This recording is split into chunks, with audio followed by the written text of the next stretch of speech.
আসসালামু আলাইকুম। আজকে আমাদের জাতীয় নিরাপত্তা উপদেষ্টা ডক্টর খলিলুর রহমানের যে প্রেস ব্রিফিংটা, সেটা নিশ্চয়ই আপনারা দেখেছেন, আমিও দেখেছি। আপনাদের কাছে কি মনে হয়নি যে ওনার কণ্ঠ কিছুটা নরম?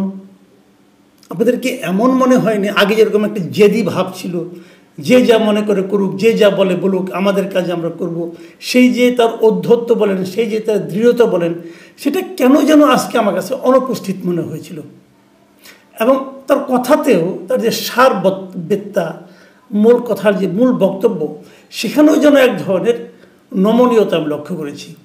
উনি কি বলেছেন সেই মানবিক করিডোর নিয়ে, যে রাখাইন রাজ্যের জন্য একটা মানবিক করিডোর দেওয়া, সেই বিষয় নিয়ে উনি কী বলেছেন আজকে, যেটা নিয়ে নাকি এর আগে আমাদের পররাষ্ট্র উপদেষ্টা বলেছিলেন যে আমাদের নীতিগত সিদ্ধান্ত হয়েছে মানবিক করিডোর দেওয়ার। সেই প্রসঙ্গে উনি যেন একদম উল্টা পথে হাঁটলেন। উনি বললেন যে করিডোর নিয়ে কারোর সঙ্গে কথা হয়নি, এবং আরও বললেন যে কারোর সঙ্গে কথা যেমন হয়নি এবং কারোর সঙ্গে কোনো কথা হবেও না। মাথায় রাখবেন কিন্তু, এবং আমি আপনাদের রিকোয়েস্ট করব এটা আপনারা স্মরণে রাখবেন যে কারোর সঙ্গে কোনো কথা হবে না।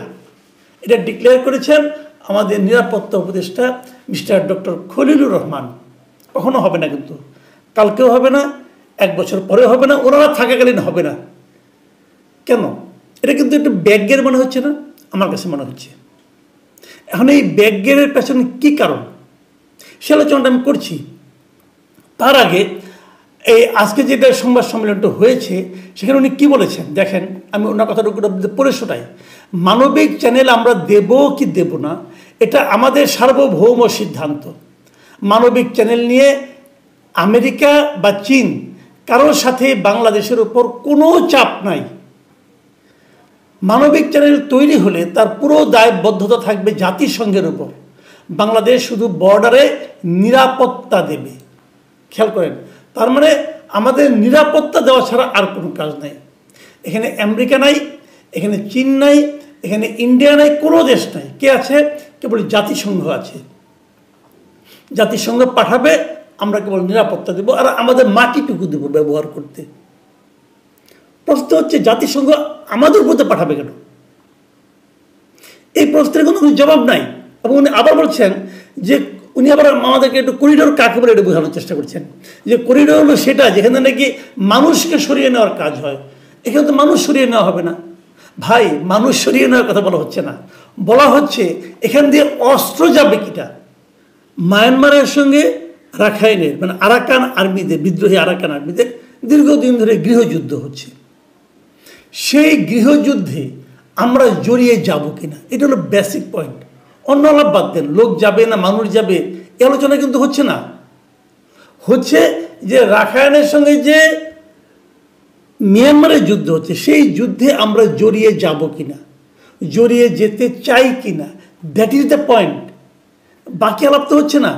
এখন ওখানে যদি বড় বড় ট্রাক যায়, ট্রাক ভর্তি জিনিসপত্র যায়, সেই জিনিসপত্রের আড়ালে কোনো ধরনের অস্ত্রশস্ত্র যাবে কিনা, সেই সন্দেহ যদি মিয়ানমার করে, এবং যদি মিয়ানমার মনে করে যে বাংলাদেশের মাধ্যমে অস্ত্র সহযোগিতা যাচ্ছে আরাকান আর্মির কাছে, তাহলে মিয়ানমারের সঙ্গে আমাদের সম্পর্ক খারাপ হবে। সেই খারাপ হওয়ার ঝুঁকিটা আমরা নেব কিনা, এটা হচ্ছে গিয়ে বেসিক পয়েন্ট। তো সেই পয়েন্টে আলোচনা করেন। মানুষ যাবে মানুষ যাবে না এটা তো বলা হচ্ছে না। হ্যাঁ, সরকারের পক্ষ থেকে যে কথাটা বলা হচ্ছে সেটা হলো আমরা আরাকান আর্মিকে হেল্প করব, করার পর যেহেতু সীমান্তের এই দিকে মিয়ানমারের কোনো কন্ট্রোল নাই, যে আরাকান আর্মি এটা দখল করে ফেলাবে, সেখানে আমরা রোহিঙ্গাদের ফেরত পাঠাবো। প্রশ্ন হলো দুটো। 1 নম্বর প্রশ্ন হলো যে আপনি যে ফেরত পাঠাবেন তার কোনো প্রতিশ্রুতি কি ওদের কাছ থেকে পেয়েছেন? আরাকান আর্মিদের কেউ কি বলেছে আপনাকে যে আমরা এখানে রাখাইন রাজ্য প্রতিষ্ঠা করতে পারলে তোমাদের, এবং তোমরা যদি আমাদেরকে সাহায্য করো তাহলে আমরা এই রোহিঙ্গাদের ফেরত দিব? বলেছে? সেরকম তো বলে নাই, কারণ আপনাদেরকে অসুবিধা আলোচনাই করেন নাই। তাহলে বলে নাই, তাহলে না বললে পরে আপনি নিজে থেকে কেন এই ধরনের একটা উদ্যোগ নিতে যাচ্ছেন? এটা হলো 1 নম্বর প্রশ্ন। এবং তারা যে করবে না, এটা তো এর মধ্যেও তো আপনার দায়িত্ব নেওয়ার পরেও তো আরও 1.5-2 লাখ রোহিঙ্গা এখানে ঢুকেছে। ফেরাতে পেরেছেন আপনি? পারেননি তো। তাহলে এইটার সমস্যার সমাধান কি? আর দ্বিতীয় কথা, আরাকান আর্মি যে রাখাইনটাকে স্বাধীন রাখতে পারবে তার কোনো গ্যারান্টি আছে? এ পর্যন্ত পৃথিবীর কোনো দেশ কি আরাকান আর্মির এই যে দখল করে আছে রাখাইন রাজ্যটাকে, রাখাইনকে একটা স্বাধীন রাজ্য হিসেবে স্বীকৃতি দিয়েছে? যদি না দিয়ে থাকে তাহলে আপনারা কাকে হেল্প করছেন? তাহলে হবে কি, এটা হতে পারে যে আপনার রাখাইন রাজ্যের এখানে যে আরাকান আর্মি একটা যুদ্ধ চালাচ্ছে স্বাধিকারের জন্য, সেই স্বাধিকার আপনি হেল্প করছেন। যদি আপনি হেল্প করেন সেটা কি আমাদের দেশের পররাষ্ট্র নীতির মধ্যে পড়ে? এই প্রশ্নগুলোর জবাব কিন্তু নেই, যে কারণেই কিন্তু আমাদের মাঝখান থেকে এই সন্দেহটা এসেছিল। বলা হচ্ছিল অনেকদিন আগে থেকে, বলা হচ্ছিল এখানে একটা রাখাইন রাজ্য আমাদের, এখানে যে একটা স্বাধীন রাজ্য হয় সেটা যে আমাদের এলাকার কিছু লোক জায়গাকে দখল করে নিয়ে নেবে না, অথবা তারা যে এটা দাবি করবে না, তারই বা গ্যারান্টি কোথায়? কারণ আপনি তো প্রচুর প্রায় 10 বা 12-13 লাখ রোহিঙ্গাকে এখানে বসিয়ে রেখেছেন। পরে এরা যদি বলে যে আমরা তাহলে রাখাইনের অংশ, বলে এরা যদি দখল না ছাড়ে আপনি কী করবেন? যে আমাদের শেষ পর্যন্ত দেখা যায় আমাদের সার্বভৌমত্ব নষ্ট হয়ে গেছে, আমাদের ম্যাপটাই দ্বিখণ্ডিত হয়ে যাচ্ছে। এই সমস্ত আতঙ্ক কিন্তু সাধারণ মানুষের মধ্যে থাকতেই পারে। আপনারা শেয়ার করতে পারেন, কোনো সমস্যা নেই, কিন্তু মানুষ তো এই প্রশ্নগুলো করতে পারে। এই প্রশ্নগুলোই উঠেছে, সেই প্রশ্নের জবাব আপনি এবার যেটা বললেন এটা হলো ব্যাগ গিয়ে রেখেছেন। আগের বার ছিল অধ্যত্ত, আগের বার ভাবখানা এরকম ছিল, আপনি দিবেন। তো একটু ধাক্কা খেয়েছেন। এখন প্রশ্নটা হচ্ছে ধাক্কাটা কে দিল? আলোচনাটা কিন্তু উঠছে, ধাক্কাটা কে দিল? কার ধাক্কা খেয়ে, কার ধমক খেয়ে উনি ব্যাক গিয়ার দিলেন? এই আলোচনাটার সঙ্গে নানা ধরনের জল্পনা কল্পনা, নানা ধরনের কথাবার্তা আমরা কিন্তু শুনছি। আমরা শুনেছি গতকালকে প্রধান উপদেষ্টার সঙ্গে খলিলুর রহমান সাহেবের সঙ্গে 3 বাহিনী প্রধান দেখা করেছেন, কী আলাপ হয়েছে আমরা জানি না। আবার আজকে শুনেছি যে সেনাবাহিনী তার ঊর্ধ্বতন শীর্ষস্থানীয় সেনা কর্মকর্তাদের নিয়ে দরবারে বসেছিলেন, সেখানেও কী আলোচনা হয়েছে আমরা তো আর মিডিয়া থেকে সব জানতে পারি না। নানা রকম লিক হয়, নানা কথা বলে, রীতিমতো পয়েন্ট টু পয়েন্ট আলোচনার বিভিন্ন খবর আমরা পাই সোশ্যাল মিডিয়ার মাধ্যমে, হয়তো আপনারাও পেয়েছেন। সেগুলোতে আমি আর রেফারেন্স হিসেবে উল্লেখ করতে পারবো না, যেহেতু আমার কাছে কোনো তথ্য প্রমাণ নেই। কিন্তু কিছু তো কিছু হয়েছে, না হলে খলিল সাহেবের মতো লোক এত দ্রুত কেন ব্যাক গিয়ার দেবেন? আমি জানি না শেষ পর্যন্ত কী হবে। আরেকটা বিষয় এই সময় খুব গুরুত্বপূর্ণ, সেই জিনিসটা হলো যে নির্বাচন পেছানোর যে পায় তারা, সেটাও কি হচ্ছে কিনা, এটাও কিন্তু আমাদেরকে ভেবে দেখতে হবে।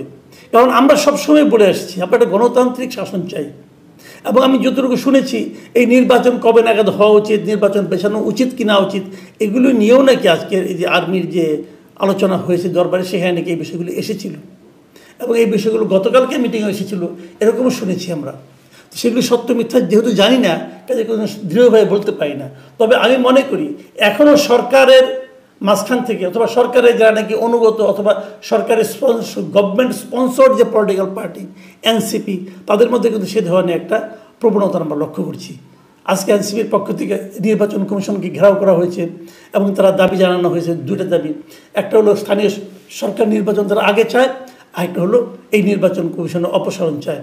এই দুটো যদি চায় তাহলে আবার নতুন করে নির্বাচন কমিশন গঠন, লম্বা সময় লাগবে। সেই লম্বা সময় নতুন কমিশন গঠন করার পর তারপরে আবার কী হবে তফসিল ঘোষণা, এগুলো অনেক, কিন্তু আলটিমেটলি কিন্তু মূল লক্ষ্যটা হলো নির্বাচনটাকে পিছিয়ে দেওয়া। যদি সে ধরনের কিছু হয় আমি মনে করি ঠিক হবে না, এবং আমি এটাও মনে করি নির্বাচন ডিসেম্বরের মধ্যে হওয়া উচিত। এবং আমি যতটুকু শুনেছি এ ধরনের দাবি নাকি বিভিন্ন অংশ থেকে উঠছে, এবং জোরালোভাবে উঠছে। এবার প্রিয় দর্শক, আমরা বরং অপেক্ষা করি, দেখা যাক কী হয়। এখন এ পর্যন্তই। আল্লাহ হাফেজ।